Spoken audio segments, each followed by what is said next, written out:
Welcome back. You're listening to the panel discussion exploring cybersecurity's weakest link, identity management, sponsored by Duo Security on Federal News Radio, part of the Federal News Network. I'm your host, Jason Miller. My guest today, Bo Hauser is the Chief Information Security Officer at the Small Business Administration. Howard White is the Chief Information Officer at the Federal Deposit Insurance Corporation.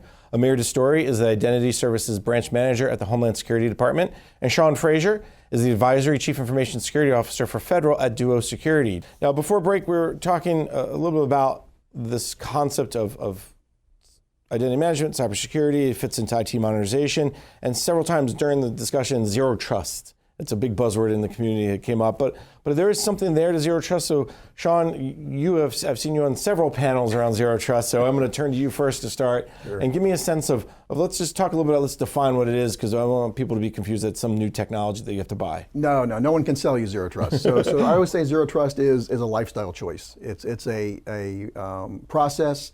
It is something that you will do to your environment. It actually started out as deperimeterization with the Jericho Forum in the UK in 2004, and then someone coined the term, John Kindervag coined the term zero trust networking in 2010, and then we've lopped the networking off and we just call it zero trust as kind of short name for zero trust. But zero trust networking is actually more applicable because what it means is you don't necessarily apply trust based upon what network you're on or coming from.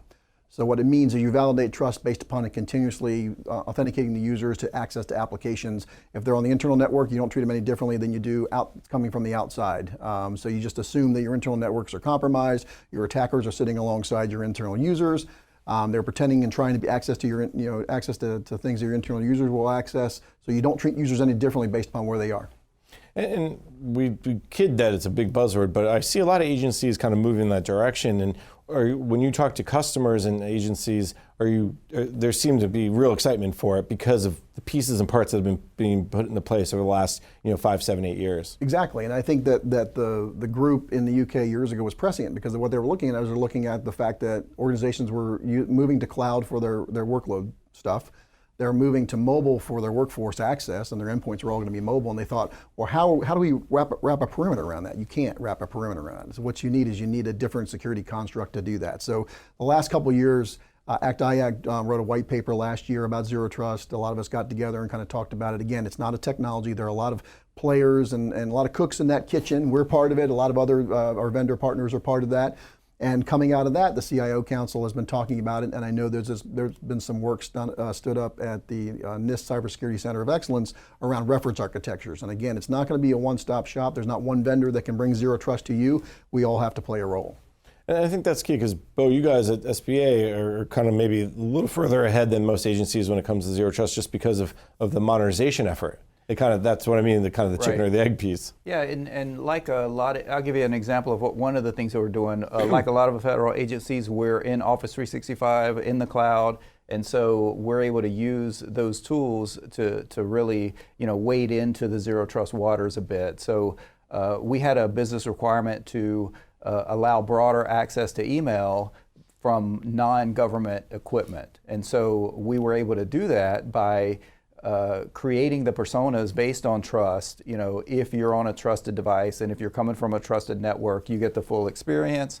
If you're not on a trusted network or not on a trusted device like a personal device, we're able to limit what you can do in email. You can get into your inbox, you can read email, but if you try to download an attachment, that's blocked. If you try to forward an email, we can block that, and all of those things. So you have very surgical control around the actions that can occur over these various trust levels. So you're able to have a lot more flexibility, but as you apply this to different use cases, the complexity grows. So you really, really got to have your governance nailed down in order to fully implement it and get the best value out of it, because it gets really complex.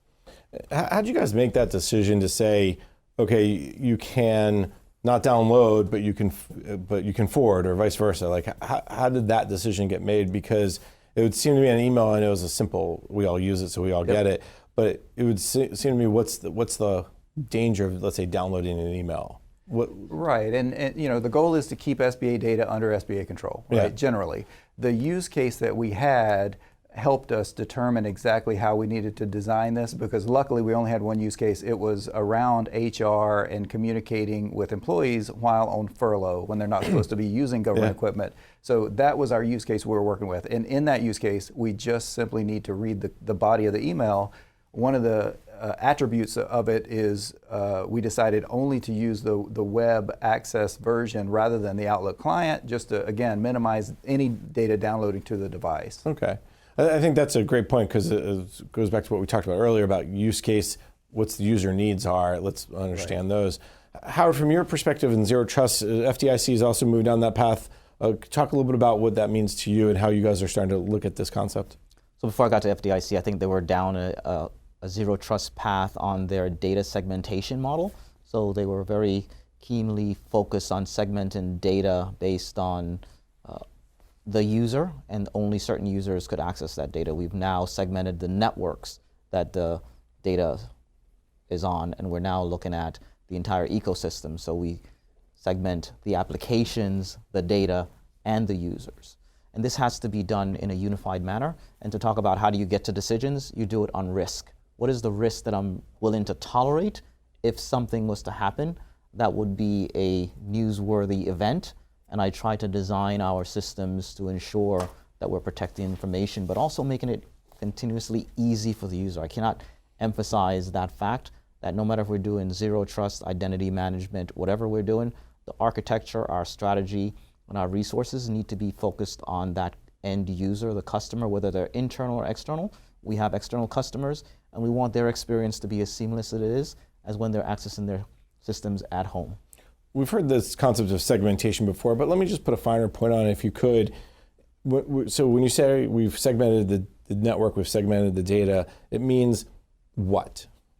So what does it mean? It means that if Howard White is the CIO, I have no reason to be accessing financial information that speaks to a bank's information or a customer's information. So that information is segmented off based on a role, and only the folks that need access to it have access, and we continuously monitor to ensure that what we designed is functioning as such. And the same thing with networks, and you should not be on this network. CIO is different, but generally speaking, if you're in the financial world and you want to go look at HR, you may not be able to need to be on the HR network. And then Amir, jump in here as well, because DHS also is there's kind of two parts of DHS. You work at the headquarters part with the CIO's office. Where are you guys heading down that Zero Trust, and where does identity fit in from your perspective? Sure. I think first and foremost, Zero Trust has really brought the spotlight on identity. It's kind of made everybody and anybody kind of think about it, be concerned about it, and want more of it. So I think in that sense, it's been great from an identity perspective. So what we're doing at DHS, it's really a collaborative approach. What we've done is we've collaborated with kind of us as the implementation shops, our CTO office as kind of what is the future of technology and what's out there, and our science and technology directorate as kind of the R&D branch, working together to define those Zero Trust use cases. What do we want to explore? How do we want to tackle it?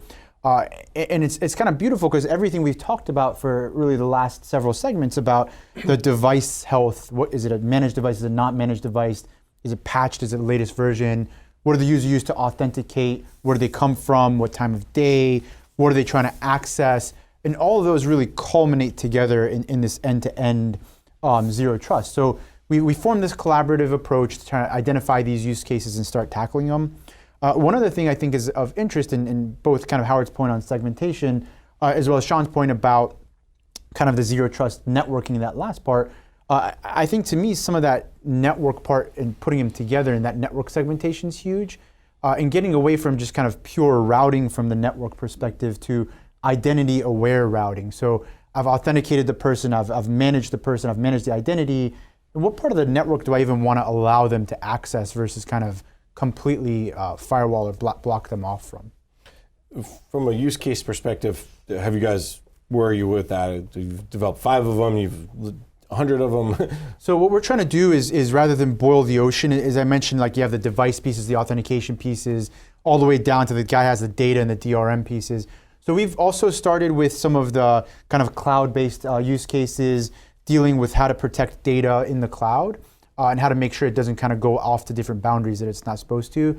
That's one of the first use cases that we're tackling. And what we're trying to do is map that again to that whole ecosystem of zero trust and say, okay, this meets this piece of the use case and that piece of the use case, and try to marry everything across the end-to-end through multiple different use cases. And I think that's, as I think Bo demonstrated, it's a really good way to kind of get your head around what you're trying to do, what's the end goal, right? Yep. Stop someone from, in Bo's case, forwarding an email or downloading an attachment. You need that kind of elastic connective tissue, and it's a kind of a layer 7 issue, not a layer 3 or 4 issue, right? So it's you're setting up that trust connection between that user and that application at that higher level. So that's the microsegmentation part of zero trust. The thing about zero trust is that we kind of know the what. We've been talking about the what for the last couple of years. We know the why. The why is we still deal with passwords and other things, and if the bar you set for your attackers is to guess a 16-digit string, that's a pretty low bar. What we don't necessarily know is the how. So one of the challenges that we see, even in the private sector, where we see people figuring out how do we start on our zero trust journey.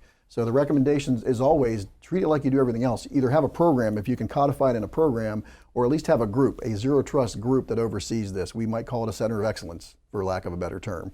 You might have usability folks there, because obviously user experience is one of the most important things about this journey. So you have user experience folks, but you have stakeholders from all the different disciplines that come in and figure out, okay, do we start with identity, which by the way is a core tenet of zero trust? Do we start with microsegmentation, because we've already got a program to do that? But figure out kind of where you can stick your toe in the water.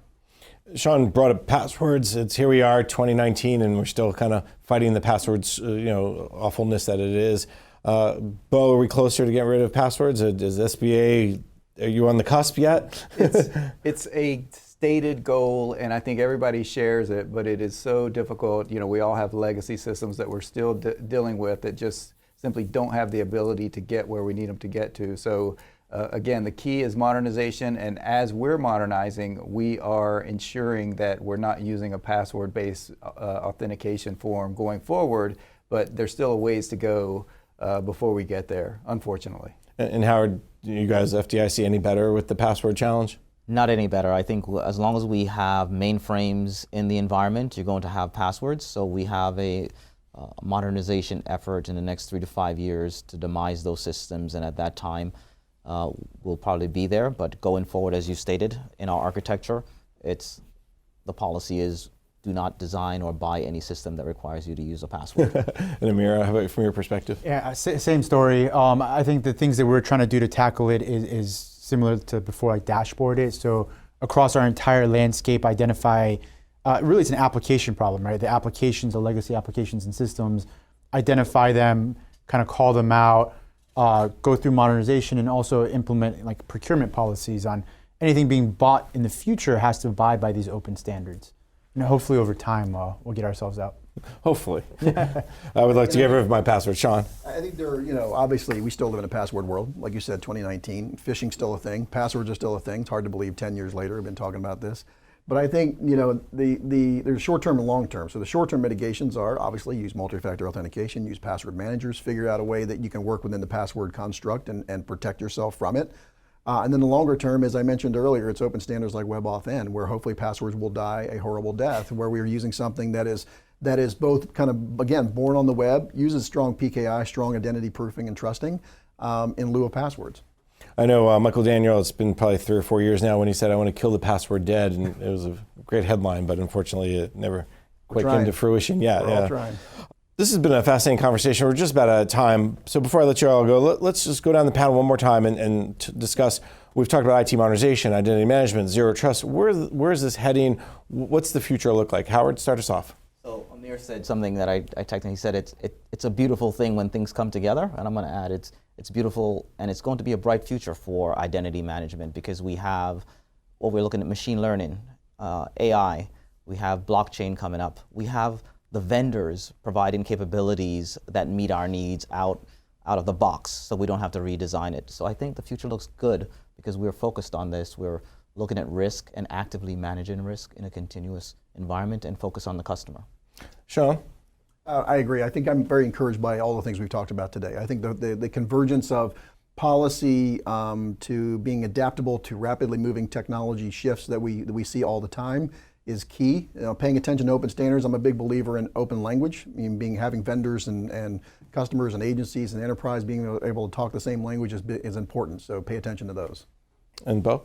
And so we're in a big data age. We know that, right? And so what I think this is going to look like in the very near future is a very unique profile that includes me, my identity, my behavior, my device, all the characteristics around the devices that I typically use in one consolidated view with a risk score by it. So you're starting to see the emergence of that now, and I think we're going to be there in the very near future. And again, big data underneath the hood with AI exposing the data in the way that we need it exposed. All right, and Amir, before you go, I'm going to throw one more thing at you.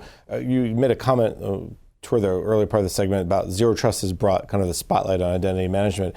It's almost like a reimagination of identity. And are you having conversations outside of like your typical conversations that maybe a year ago you weren't having because of Zero Trust, because people understand what's happening? Yeah, definitely. I think identity's pretty much at the tips of everyone's finger now. They want to know how you do it, they want to know how they can get it, and they want to know how to work with you.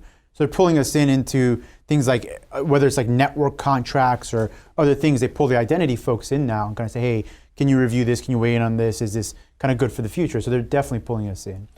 And then the future looks like what? Yeah, so the future, I think piggybacking off what we talked about, more context-aware authentication will continue, more finer-grained authorization, really moving towards that attribute or policy-based. And I love Bo's comments about AI and really being able to baseline and automate some of the user-based analytics and behavior. We hear, again, a lot of the buzzwords, but I think where the agencies are heading, where industry is heading is true predictive analytics. They're really starting to understand that the certain technologies around, again, AI, machine learning, whatever we want to call them, is going to lead us down, I think, for what someone said at the very beginning, make better decisions. And I think that's the key here. Gentlemen, unfortunately, we are out of time, so let me thank my guests. Bo Hauser is the Chief Information Security Officer at the Small Business Administration. Howard White is the Chief Information Officer at the Federal Deposit Insurance Corporation. Amir Destoury is the Identity Services Branch Manager at the Homeland Security Department. And Sean Frazier is the Advisory Chief Information Security Officer for Federal at Duo Security. Gentlemen, thank you so much for taking the time today. Thank you. I'm Jason Miller, and you've been listening to the panel discussion exploring cybersecurity's weakest link, identity management, sponsored by Duo Security on Federal News Radio, part of the Federal News Network. For more on this discussion, visit federalnewsnetwork.com and search Duo Security.